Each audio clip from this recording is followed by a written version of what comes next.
My name is Sterling Brown. I live in East Point, Georgia.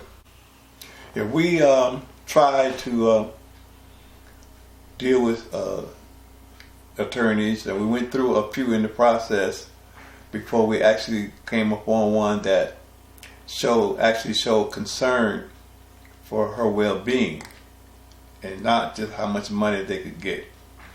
My wife, she's a very spiritual woman and a praying woman.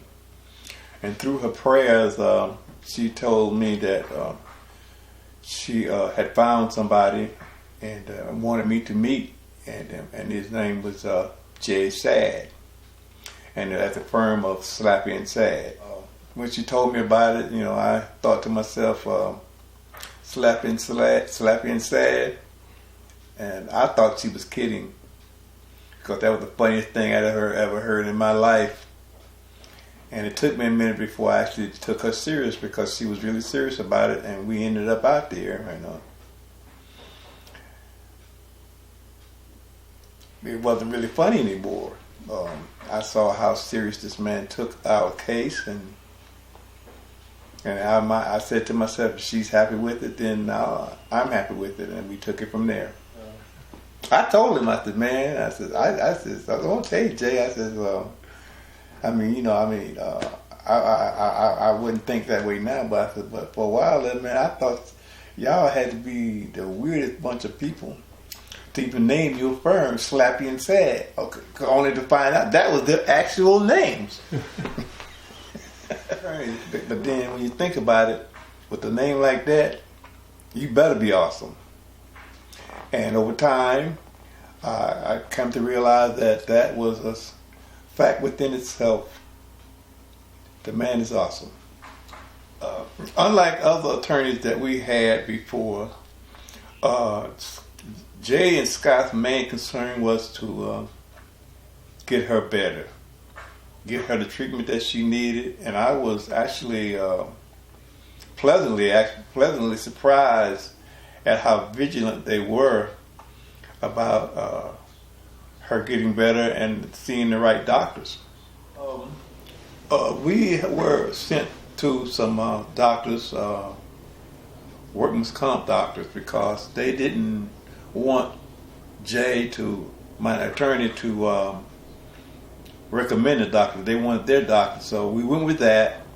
And surgery was recommended at the time, but we had seen too many people who had bad results from those kind of things, and we were leery and thought other options. And the other option was pain management. And Jay was going to get us a doctor for that, but then again, they insisted on their doctors, so they would send us to another doctor who was supposed to be giving her injections in her spine to relieve the pains. A lot of people are motivated by financial gains. For the wife and myself, we were more interested in each other, and that we had a long life ahead of us, and we wanted to enjoy it. The way things were going, we weren't going to, and we had to make a decision whether to pay these bills or get better. And one of the deciding factors on that was very simple. You're always going to have bills, regardless, for as long as you live. But what most important is, we loved each other, we wanted to be with each other, and we wanted to live a long and fruitful life.